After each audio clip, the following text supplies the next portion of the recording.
No podía creerlo. Llegas a la casa, abrís la nevera, sacas una cerveza bien helada, te tiras en el patio. Tu mujer prepara la cena, y así va pasando, día tras día. Construimos una vida juntos, estable, predecible, segura. Y de pronto, en un solo instante, todo se derrumba. Tu mundo se desbarata por dentro como un muelle viejo y podrido.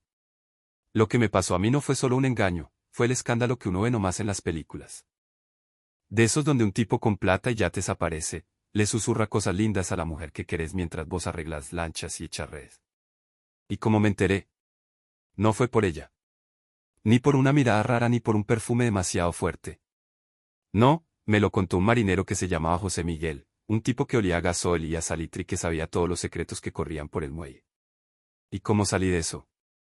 Esa es la parte que querés oír. Pero no nos apuremos. Empecemos por el principio. Este lugar de la costa no le gusta correr. Se goza el tiempo. El aire está lleno de historia, la sal se te pega en la piel, olor a algas y mar en los pulmones. Si has caminado por la placita temprano, lo sabes, la luz dorada que pega en las casas de colores suaves, el suave chapoteo de las olas contra los muelles. Era mi lugar. Era mi vida. Me llamo Juan David, y nací prácticamente en un bote de pesca. No literalmente, pero casi. Mi papá, José Antonio, fue pescador toda la vida, como su papá antes que él. No éramos ricos, pero nos arreglábamos. Aprendí pronto que el mar no le importa tus problemas, sigue su curso, como la marea. A los 12 años fileteaba un pescado más rápido que muchos adultos, a los 16 salía solo con el segundo bote de mi papá. Nunca quise más. Solo una vida en el mar, arreglar cascos, hacer salidas, disfrutar la calma. Y entonces llegó Camila. Camila López, que se volvió mi mujer, era de esas mujeres que voltean cabezas. Tenía ese encanto natural por el que los meseros se acordaban de su pedido y los desconocidos empezaban conversación solo por oírla hablar. De aquí de la costa, pero con sueños más grandes que nuestro pequeño muelle. Trabajaba en la tienda del Golfo, una boutique elegante donde las señoras de vacaciones y las esposas de dueños de yates compraban ropa de lino cara y joyas artesanales. Sabía moverse en ese mundo sin esfuerzo, reírse con las señoras de médicos o de empresarios, meterse en las charlas sobre ostras y cenas de beneficencia. A mí no me molestaba. Camila era ambiciosa, siempre con la mirada adelante, siempre buscando algo más allá del horizonte. Yo estaba bien donde estaba. Mis días, en los muelles, las manos sucias de grasa, arreglando lanchas para gente que tenía más plata que sentido común. Tenía mi pequeña empresa, Reparaciones Marinas López, y hacía salidas de pesca mar adentro como extra. Nuestra casa no era grande, pero era nuestra. Una casita blanca metida entre dos pinos, con patio al mar. La había construido yo, tabla por tabla, mientras Camila elegía el color de las persianas, verde botella, ese verde oscuro que se pone profundo cuando le pega el sol. Ella adoraba esa casa. Al menos, eso creía yo. Nuestra vida era estable, predecible, y para mí perfecta. Por la mañana me levantaba temprano, antes de que saliera el sol. Salía de la cama sin despertarla, subía a mi viejo carro destartalado de los primeros años 2000, rumbo al muelle. Tomaba el tinto en El Marinero, el cafetín que llevaba la tía María, que servía el café caliente a los marineros desde antes de que yo naciera. ¿Qué más, Juan David?, me decía poniendo la taza antes de que abriera la boca. Salís hoy. Tal vez después, respondía sorbiendo. Primero tengo que terminar un motor en una lancha rápida. El muelle era mi segunda casa. Conocía cada bote, cada dueño, cada detalle de la marea. Los muelles eran un mundo aparte, pescadores, dueños de lanchas, mecánicos, todos marcados por el mar. Ahí se daba una mano, se compartía lo que se sabía, se mantenía la boca cerrada cuando hacía falta. Pensaba que Camila entendía ese mundo. Al principio del matrimonio le gustaba salir conmigo. Se levantaba al amanecer solo para acompañarme, envuelta en mi impermeable demasiado grande, termo de café en la mano mientras la luz de la mañana pegaba en las olas. Se sentaba en la proa, piernas cruzadas, mirada perdida en el horizonte, y decía, podría hacer esto toda la vida. Pero, toda la vida, cambia rápido. Al principio cerré los ojos. Algunas noches tarde en la boutique, una cena de trabajo de vez en cuando, Camila que decía que estaba haciendo contactos. Siempre había sido ambiciosa, siempre había querido más que nuestra vida tranquila. Era una de las cosas que yo amaba en ella. Pero luego todo se precipitó demasiado rápido. Su ropero cambió de un día para otro. Se acabaron los vestiditos ligeros y las sandalias bajas. En su lugar, marcas de lujo, tacones que no pegaban nada con el piso gastado de la boutique. Luego las joyas. Un brazalete de oro con diamantitos chiquitos apareció en su muñeca una noche. Lo noté mientras estábamos en el patio mirando los botes que regresaban. Qué bonito el brazalete, dije sorbiendo la cerveza. Ella bajó la mirada como si se hubiera olvidado. Ah, ¿esto? Se rió bajito, girando la copa de vino. Un regalito de la jefa. Cumplimos las metas. Un regalito. En una boutique de la costa. Conocía su sueldo, había visto los recibos. En sitios así no regalan brazaletes con diamantes por cumplir objetivos. No dije nada. Pero el estómago hablaba solo. No eran solo ropa o joyas. Camila llegaba cada vez más tarde. Primero 1 hora después del cierre. Luego 2. Luego 3. Una noche estaba trabajando en un motor fuera de borda en el garaje cuando un carro se paró en la entrada, una berlina negra nuevecita. No era el de ella. Salí justo cuando bajaba del lado del pasajero, con un pequeño gesto de la mano antes de cerrar la puerta. El carro no se detuvo, desapareció en la noche. Me limpié las manos en el trapo, corazón a mil. ¿Quién era? Camila me miró apenas al pasar, dejó la bolsa en la mesa. Solo una clienta de la tienda. Me dio un aventón. Fruncí el ceño. ¿Desde cuando las clientas te traen de vuelta? Suspiró, quitándose los zapatos de un golpe. Era tarde. Mi carro estaba parqueado unas cuadras más allá, insistió, ¿qué problema hay? No respondí. Solo asentí. Pero observé.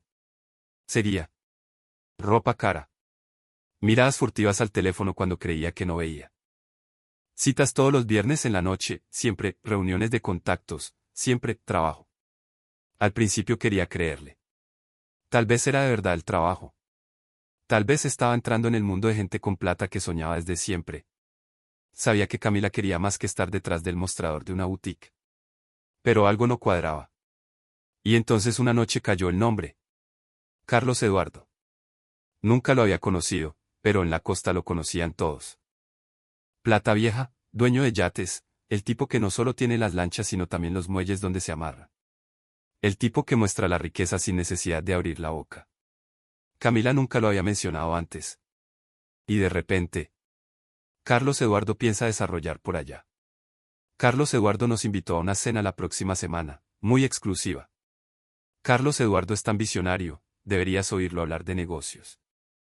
Yo callaba, pero por dentro sentía el peso. Es el lento hundirse en el estómago. Como cuando estás mar adentro y el tiempo cambia, las olas suben, el viento se pone fuerte, y lo sabes. Una tormenta venía. Y no estaba seguro de estar listo. Camila siempre había sido buena con las palabras. Cada vez que preguntaba por las llegadas tarde o la ropa nueva, tenía una explicación creíble que me calmaba. Contactos, decía. Así funciona en ese ambiente. Quería creerle. De verdad. Pero un día pasó algo que no pude ignorar. Un sábado en la tarde pasé por la tienda del Golfo, después de una reparación. La boutique era chiquita, metida entre dos galerías bonitas. Nunca había entrado. Cuando entré, olía a perfume caro y cuero. Paredes llenas de vitrinas con joyas, expositores de ropa que el sueldo de Camila no podía pagar. La muchacha del mostrador, Laura, una compañera de Camila, me sonrió. ¿Qué más, Juan David? Camila no está. Fruncí el ceño. ¿No está? Me dijo que trabajaba todo el día. Laura dudó, incómoda. Salió hace rato. Tenía una cita. Pensaba que era con vos. Una cita conmigo. Mantuve la calma. Ah, sí, me equivoqué de día. Laura sintió, pero no se lo creía mucho. Salí y miré el puesto donde Camila parqueaba siempre su carro pequeño. Vacío. Del otro lado de la calle, sin embargo, vi otra cosa. Un carro negro, parado en la orilla, motor encendido. El chofer, traje impecable, hablaba por teléfono apoyado en la carrocería. No sabía quién era. Pero tenía una idea muy clara. En los días siguientes la vigilé más de cerca. Me fijé en todo lo que había ignorado. La ducha apenas llegaba, aunque juraba que solo había ido a un evento de trabajo. La sonrisa al teléfono, los mensajes que nunca compartía.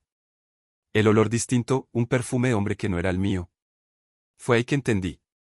Había pasado la vida en el mar. Sabía cuando un bote hacía agua, aunque la grieta no se viera todavía. Y mi matrimonio. Se estaba hundiendo. Rápido. No soy de los que se paranoiquean. Cuando algo se rompe en un bote, no me pongo a adivinar, busco la falla. La tapo. Así me criaron. Pero cuando es tu vida la que se va al carajo, es mucho más difícil localizar por dónde entra el agua. Durante semanas traté de decirme que no era nada. Camila siempre había querido más de lo que yo podía darle. No era novedad. Pero algo había cambiado. En la forma como me miraba, o mejor, había dejado de mirarme. Y entonces me encontré con José Miguel en los muelles, y todo se aclaró. Era una noche tranquila en mi taller, poco después del atardecer. Casi todos los muchachos se habían ido, yo terminaba un trabajo en una lancha inflable, apretando los tornillos de un motor. Oí pasos en el muelle, lentos, inseguros. José Miguel estaba ahí, manos en los bolsillos del overol descolorido, masticando un palillo como si estuviera pensando pros y contras. José Miguel trabajaba en esos muelles desde antes de que yo naciera. No andaba regando chismes. Si venía a hablarme, significaba que pensaba que debía saber. Juan David. Dijo mi nombre bajito, mirando por encima del hombro. Dejé la llave. ¿Qué pasa, parce? Suspiró. Oí, compare, no quería decirlo. No son mis asuntos. Pero, la voz se bajó. La vi. No hacía falta preguntar quién. El pecho se me apretó. ¿Dónde? José Miguel miró el agua. Se va los fines de semana. Con Carlos Eduardo. Apreté la mandíbula. Seguro. Asintió. Los vi. Varias veces. El viernes en la noche sube a su yate, la brisa del mar. Se queda todo el fin de semana. Vuelve el domingo en la noche. Dudó, luego agregó, no quiero armar lío. Solo, tenías derecho a saber. No esperó respuesta. Me dio una palmada en el hombro y se fue, dejándome ahí, agarrado al pasamanos tan fuerte que los nudillos se me pusieron blancos.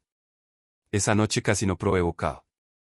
Camila llegó tarde, disculpándose con un problema en la tienda, tiró la bolsa en la mesa como si tuviera la conciencia tranquila. Me besó la mejilla, pero con la cabeza en otra parte. La miré de verdad, y por primera vez no reconocí a la mujer que tenía delante. Necesitaba pruebas. A la mañana siguiente llamé a Mateo García. Mateo, ex policía de la ciudad grande, ahora investigador privado. El tipo que saca la verdad más limpio que una pala. Si había algo, lo encontraría. Nos vimos en El Marinero, el cafetín sin lujo cerca del Muelle Viejo, donde el tinto es fuerte y no tenés que escribir el pedido. Mateo se sentó enfrente, dejó la taza. Contame todo. Mantuve la voz calmada mientras listaba los hechos, llegadas tarde, pasión repentina por la ropa cara, viernes con excusas perfectas para estar en otra parte. Y claro, el nombre. Mateo levantó una ceja. Carlos Eduardo. Asentí. ¿Lo conoces? Se rió. Todo lo conocen. Cree que la plata lo protege. Tamborileó la pluma en la libreta. Empiezo esta noche. Una semana después Mateo deslizó una carpeta sobre la mesa. Estábamos en mi carro viejo, parqueados donde nadie nos molestaría. Miré la carpeta, sabiendo que adentro estaba la confirmación de lo que ya sabía. La abrí. Y ahí estaba. Camila. En el puente de la brisa del mar, copa de champán en la mano, sonriéndole a Carlos Eduardo como si estuvieran juntos desde siempre. Otra foto, la mano de él en su espalda mientras subía a bordo, el cuerpo que se inclinaba hacia el de él. Luego otra cena a la luz de las velas en el puente, platos medio vacíos, botella de vino bueno entre ellos. El pulso me martillaba en las sienes. Pasé las hojas. Fechas. Lugares. No solo el yate, hoteles de lujo, spa, restaurantes finos. Y ahí, algo que no cuadraba. Las cuentas. Cenas caras, ropa de diseñador, spa en hotel lujoso. Pero no cargadas en la tarjeta de Camila. En la de Carlos Eduardo. Todas. Apreté la mandíbula. Así era como lo hacía. No había ganado la lotería, simplemente gastaba la plata del otro. Todo en ella había cambiado, hasta el perfume, pero el cambio más grande era que ya no pagaba nada. Era Carlos Eduardo el que pagaba. Mateo se recostó en el asiento, observándome. ¿Te alcanza? Exhalé despacio. Era más que suficiente. Cerré la carpeta, la dejé en el tablero, y miré las aguas oscuras del Golfo. ¿Próximo paso?, preguntó Mateo. No respondí de inmediato. Sabía lo que quería hacer. Ir directo al muelle, bajarla de ese yate maldito, y hacer que Carlos Eduardo no se acercara nunca más a mi mujer. Pero Camila no era la única que sabía jugar a largo plazo. Esbocé una sonrisa, encendí el carro, y dije lo único que importaba. Creo que es hora de celebrar nuestro aniversario. La costa brillaba bajo la luz suave de un atardecer de finales de primavera. El aire olía a sal y a jazmín, el tipo de noche que enamora a los visitantes. El golfo de las lanchas estaba calmado, espejo perfecto del cielo. Una noche ideal para una salida de aniversario en el mar. Y para una trampa. En las últimas semanas había hecho el bobo. Sonreía cuando Camila salía para sus reuniones de contactos. La besaba cuando salía con ropa que yo no había pagado. Hacía como que creía cada excusa. Pero la verdad, lo sabía todo. Y esa noche ya iba a saber que yo lo sabía. Todo empezó con un correo sencillo. A Valeria López. Había dudado en involucrarla. La mujer de Carlos Eduardo era de esas señoras elegantes sin esfuerzo, refinada, bien conectada, el tipo que arruina una reputación con un susurro en un café. La conocía poco, solo que aparecía cada vez menos en público con el marido, pero sentía que no estaba ajena al personaje. Adjunté 3 fotos. Camila y Carlos Eduardo en la brisa del mar, la mano de ella en su pecho. Una cena a la luz de las velas, 2 copas que se tocan. Y por último un recibo de hotel. Uno entre tantos. Nada de mensaje largo. Solo los hechos. Valeria, creo que deberías saber qué hace tu marido. Saludos cordiales, Juan David López. No esperaba respuesta inmediata. Pero cuando el teléfono vibró en la tarde, vi un número desconocido. Valeria López, llámame. Salí al muelle detrás del taller, lejos del ruido, y marqué el número. Contestó al segundo timbrazo. Juan David López, dijo calmada, como probando el nombre. Me preguntaba cuándo te ibas a aparecer. Vio las fotos, supongo. Oh, las vi. Un silencio. E imagino que tenés un plan. Sonreí, mirando la marea que subía. Sí. Bien. La voz se puso cortante. Porque yo también tengo uno. Me intrigó. Te escucho. Digamos solo que Carlos Eduardo tiene mucho más que perder que tu mujer. Mucho más. Y todavía no lo sabe, pero pronto lo va a descubrir. No sabía qué tenía en mente, pero algo me decía que Carlos Eduardo se acababa de ganar un enemigo mucho más peligroso que yo. Con esto en marcha, cerré la segunda parte del plan. La salida de aniversario. Todos a bordo pensaban que era una sorpresa romántica, un paseo en el mar, antes de una cena fina. Recité bien el papel, sonrisas, brindis, ilusión perfecta de una noche normal. Los llevaba directo hacia Camila, donde pasaba la noche con Carlos Eduardo. El plan había empezado el día que José Miguel me contó que la veía subir al yate cada viernes. Había llamado enseguida a Mateo, que confirmó cada sospecha. Fotos, cuentas de hoteles, seguimientos hasta los restaurantes. Pero lo mejor. Me había dado la agenda de Carlos Eduardo. Como un reloj, cada viernes hacia las 7:30 de la noche amarraba en el muelle de siempre. El mismo sitio. La misma luz suave. El mismo sentimiento de que nada le pasaba. La lancha de 12 metros era perfecta. Lo suficientemente espaciosa, lo bastante elegante para que pareciera real. Champán en hielo, bandeja de mariscos frescos, ya suave en los parlantes. Todo como Camila esperaba. Excepto un detalle. No la había recogido por la calle. Llevaba a su familia y a sus amigos a dar un paseo lento frente al muelle. Directo frente a la brisa del mar. Directo frente a la mentira que vivía. El golfo estaba como aceite esa noche. El sol se escondía detrás de las colinas, dorando el pueblo. ¿Camila dónde está?, preguntó Beatriz sorbiendo champán. Nos alcanza, paso a buscarla después, respondí ajustando el timón mientras nos acercábamos. Hagamos un giro primero. Nadie dijo nada. Nadie sospechaba nada. Hasta que vimos el yate. La brisa del mar. Parado en su sitio, casco blanco iluminado, puente superior animado. Risas, música suave, copas que tintinean. Y entonces ella. Camila. En el puente superior, copa en la mano, envuelta en el lujo. El vestido rojo fluido que llevaba, nunca lo había visto. El brazalete de oro brillaba cuando levantó la copa hacia el hombre a su lado. Carlos Eduardo. Apreté el timón. Camila se inclinó hacia él, riendo por algo que él dijo, los dedos que rozaban el brazo como antes rozaban el mío.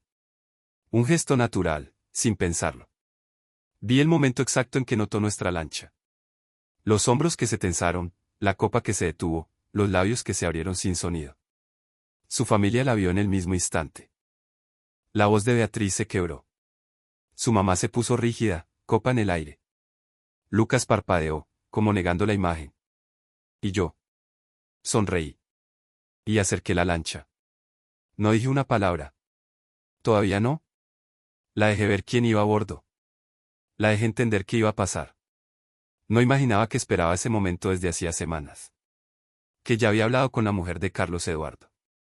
Que antes de que terminara la noche su doble vida perfecta se iba a hundir. Y solo podía mirar. El mundo se ralentizó. El suave murmullo en mi lancha se apagó de golpe cuando, uno a uno, todos vieron lo que yo veía. La mamá de Camila soltó un gemido, sonido cortante en el silencio. Su papá endureció la mirada, manos apretadas en el pasamanos. La copa de Beatriz tembló, champán derramado en los dedos. Hasta Lucas y Martina, que siempre estaban listos para quitarle peso con un chiste, estaban mudos. Por primera vez en toda su aventura, Camila no tenía escapatoria.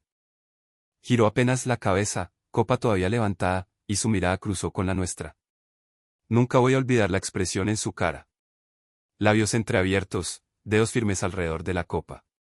Todo el color se fue de sus mejillas mientras el cerebro trataba de procesar. Porque en ese instante Camila entendió. Entendió que no solo la habían descubierto. La habían descubierto de la peor forma posible. Delante de su familia. De sus amigos. De todos los que la habían querido y confiado en ella. La dejé cocinarse en ese momento. Luego levanté mi copa, despacio, a propósito. Y con voz lo suficientemente fuerte para que se oyera en todo el muelle, dije. A Camila. La mejor actriz de toda la costa. Fue como si el mundo contuviera la respiración. Camila se enderezó de golpe, rígida como si fuera a quebrarse. Sus ojos saltaron a su mamá, destrozada, luego a su papá, mandíbula tan tensa que parecía que se iba a romper un diente. Luego Beatriz, que la miraba como a una desconocida. Carlos Eduardo se movió a su lado. Lento. Calculador. Su sonrisa de fachada que vacilaba apenas, como un hombre que ve desaparecer el suelo bajo los pies. Me giré hacia él, voz calmada pero filosa. Ah, y Carlos Eduardo, espero que tu mujer haya apreciado las fotos que le mandé. Por primera vez esa noche perdió la máscara. La sonrisa se apagó, dedos apretados en el brazo de la silla. Camila se volteó hacia él, aterrada. ¿Juan David? Levanté la mano. No. Una sola palabra, y se calló. Veía el pánico en sus ojos, la búsqueda desesperada de una salida, de una excusa, de una mentira que la salvara. Pero no había. No esta vez. No cuando toda su vida se derrumbaba delante de ella. La mamá de Camila habló primero. Voz temblorosa pero pesada como un martillo. Camila, susurró. Decime que no es verdad. Camila tragó saliva. Los labios se movieron, ningún sonido. Su papá dio un paso adelante, mirándola como si no la reconociera. Esto era lo que hacías. Voz de acero y fuego. ¿Mentirnos? Beatriz negaba con la cabeza, una y otra vez, como tratando de despertar de una pesadilla. Y Camila. Parecía destruida. Porque ya no había forma de salirse con palabras. Carlos Eduardo intentó intervenir. Se levantó, carraspeando, tratando de retomar el control. Vamos, calmémonos, podemos. Me giré hacia él, y por primera vez dejé caer la sonrisa. Cállate, Carlos Eduardo. Se cayó de golpe. Bien. Porque no era su momento. No le tocaba a él salvar la cara. Le tocaba a Camila estar en medio de los escombros de sus decisiones. Dejé que el silencio la asfixiara, que pesara sobre ella hasta que casi no respiraba. Luego exhalé, dejé la copa, y dije las únicas palabras que quedaban. Vámonos. Y me fui. No miré sus intentos de explicación. No esperé a ver cómo la vida cómoda de Carlos Eduardo se derrumbaba. No lo necesitaba. Porque ya había ganado. La casa se sentía distinta esa noche. La misma casita blanca metida entre los pinos, el mismo patio que crujía, la misma brisa marina que entraba por las ventanas abiertas. Pero el aire estaba más pesado. Viciado. Como un lugar ya abandonado. Estaba sentado en la sala con luz tenue, vaso de aguardiente en la mano, escuchando el viejo reloj marcar los segundos. Los papeles del divorcio estaban en la mesita, ordenados al lado de una carpeta gruesa. No esperé mucho. A las 11:47 el chirrido de llantas en la gravilla rompió el silencio. La puerta se abrió de golpe. Camila. Estaba parada en el umbral, agitada, piel brillante de sudor, había corrido, de algo o de alguien, tal vez de Carlos Eduardo, tal vez de las ruinas de su vida. El vestido verde esmeralda del yate estaba arrugado, el rímel corrido, el brazalete de oro desaparecido, y por primera vez parecía pequeña. Juan David, empezó. No me moví. Dejé que el silencio pesara entre nosotros, denso, asfixiante. Luego levanté el vaso, tomé un sorbo lento, y lo dejé. Dale, dije calmado. Explícate. Dio un paso, manos temblorosas, metiendo un mechón detrás de la oreja. Juan David, repitió, más bajito. Yo. Se detuvo. Porque fue ahí que vio. Los papeles del divorcio. Y la carpeta. La cara se le puso blanca de golpe, pecho que subía demasiado rápido. Los dedos temblaban como si quisiera tocarlos pero no se atreviera.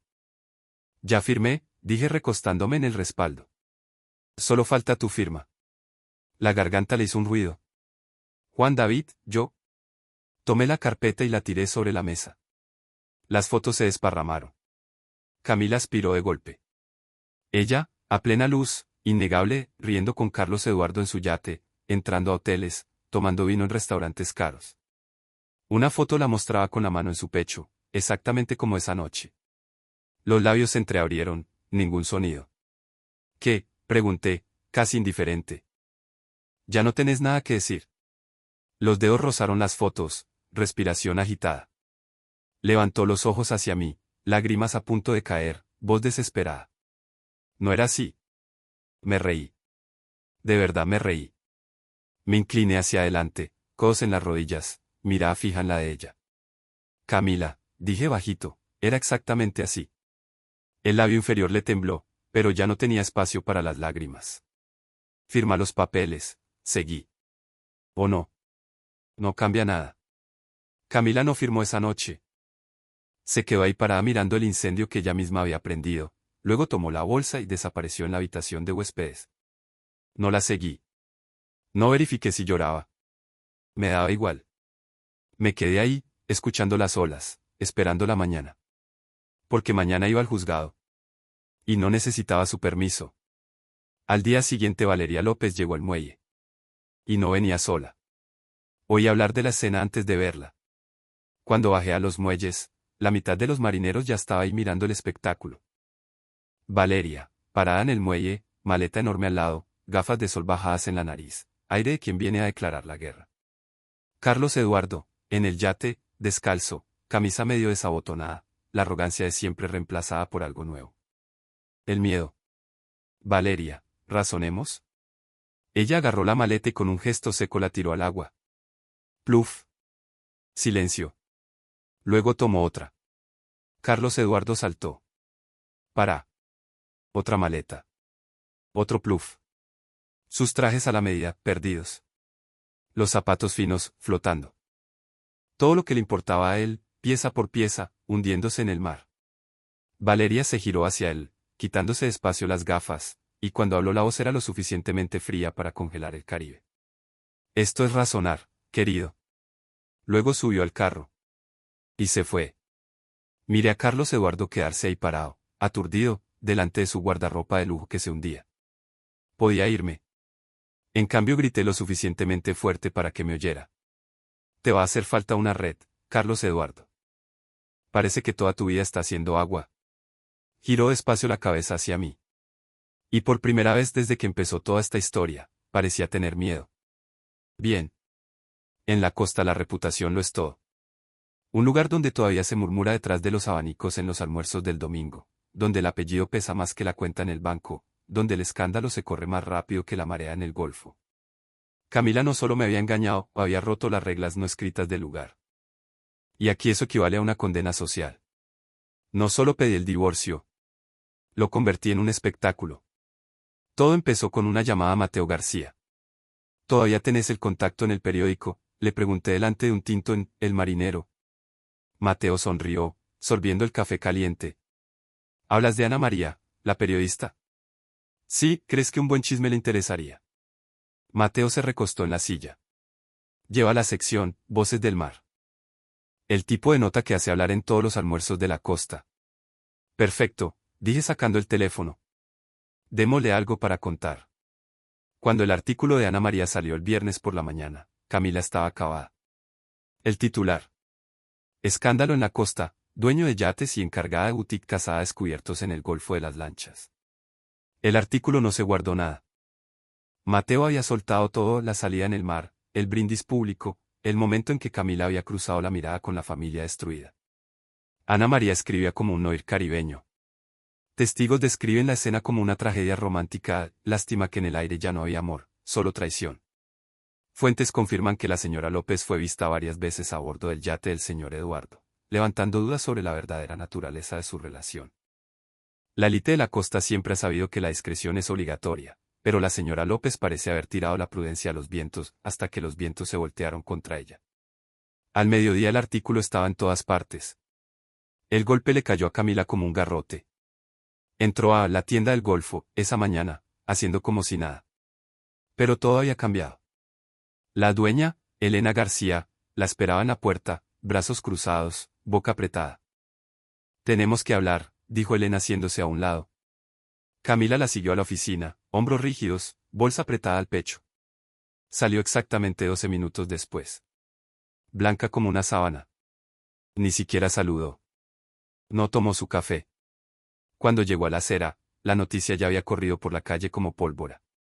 Algunas dependientas miraban desde la vitrina, susurrando detrás de la mano. Del otro lado de la calle, dos señoras sentadas en el cafetín de la placita bajaron las gafas de sol solo para verla bien, sonrisa burlona antes de volver a su café. No solo la habían despedido, la habían vetado. Y en la costa eso significa más que perder el sueldo. Sus amigos siguieron. O mejor, los que ya creía amigos. Todas las invitaciones se secaron de golpe. Nada más de almuerzos en el restaurante de siempre. Nada más de fines de semana por allá. Nada más de invitaciones de último minuto a las catas en el club náutico. Los mensajes quedaban sin respuesta. Las llamadas iban al buzón. Hasta su supuesta mejor amiga de años, estaba de repente llena de compromisos. Porque en la costa, nadie quiere ser amigo de una mujer pillada. Lo peor. El café. Camila iba al cafetín del muelle desde siempre, desde nuestras primeras salidas juntos. Tenía su mesita preferida cerca de la ventana, el mesero preferido, Marco, estudiante que siempre se acordaba de su pedido. Pero la primera vez que volvió después del escándalo, Marco la miró apenas. Café con leche y espuma, dijo con una sonrisa forzada. Marco asintió. Nada más. Cuando llamó el pedido, no dijo su nombre. No bromeó. No cruzó la mirada. Y la mujer detrás de Camila en la fila. Negó con la cabeza y le susurró a la de al lado. Es ella. Camila salió sin terminar el café. Nunca más volvió a poner un pie. La costa no solo le dio la espalda. La borró. Y yo. No perdí nada. A la mañana siguiente a las 8 en punto entré al juzgado, los papeles del divorcio en la mano. El abogado López, mi abogado, ya me esperaba. Traje impecable, mirada de perro de presa, había destrozado divorcios de gente importante en la zona durante 20 años. Nada de discusiones. Nada de negociaciones. Solo un final limpio y brutal. ¿Querés que sea rápido?, me preguntó hojeando los documentos. Me recosté en la silla. Quiero que esté hecho desde ayer. Sonrió. Considéralo hecho. Los divorcios en la costa pueden durar meses, guerras por la casa, la reputación, la inscripción en el club náutico. El mío no. Fue rápido. Implacable. El abogado López se encargó. Camila no tenía donde agarrarse para pelear, ninguna palanca. No después de lo que había hecho. Perdió la casa, el carro, el trabajo que adoraba. Pero lo peor, perdió la costa. Esta tierra no olvida. No perdona. Simplemente da la espalda y te deja desaparecer. Nos vimos una última vez en el estudio del abogado, en una sala de reuniones luminosa con vista al muelle viejo. Olor a cuero nuevo y café fuerte en el aire, pero Camila parecía no poder tragar nada. Estaba sentada frente a mí, brazos cruzados, mirada vacía, piel más pálida que nunca. El vestido verde había desaparecido, reemplazado por una ropa sencilla, una mujer despojada de las ilusiones. Su abogado, un tipo canoso y rígido, leyó los términos. El señor López conserva la plena propiedad de la casa así como de la empresa Reparaciones Marinas López. Camila se sobresaltó pero no dijo nada. El abogado López se recostó en el respaldo, relajado. Y naturalmente la lancha. La cabeza se le levantó de golpe. La lancha. López sonrió. Sí. El bote de pesca. Su exmarido ya depositó el cambio de nombre. Sus ojos buscaron los míos, un resto de desesperación. ¿Cómo la llamaste?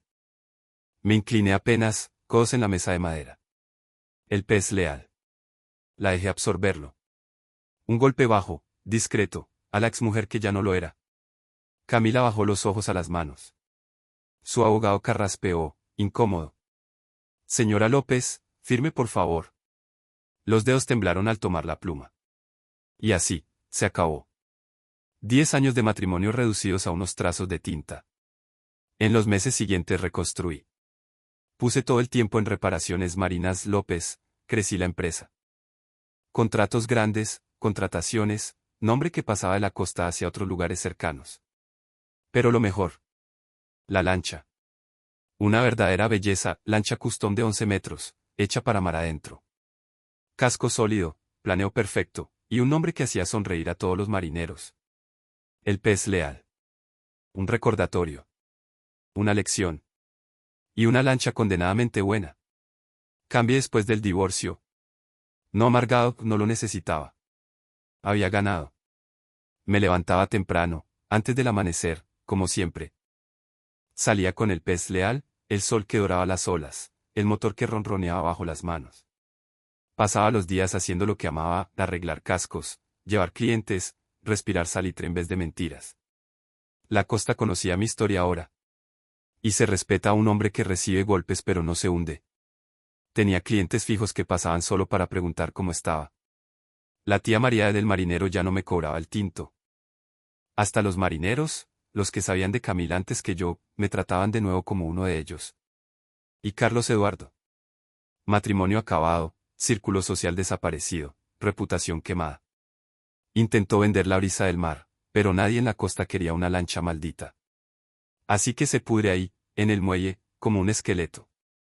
Casi no la volví a ver después. Hasta una noche, 6 meses después, mientras amarraba en el muelle poco antes del atardecer.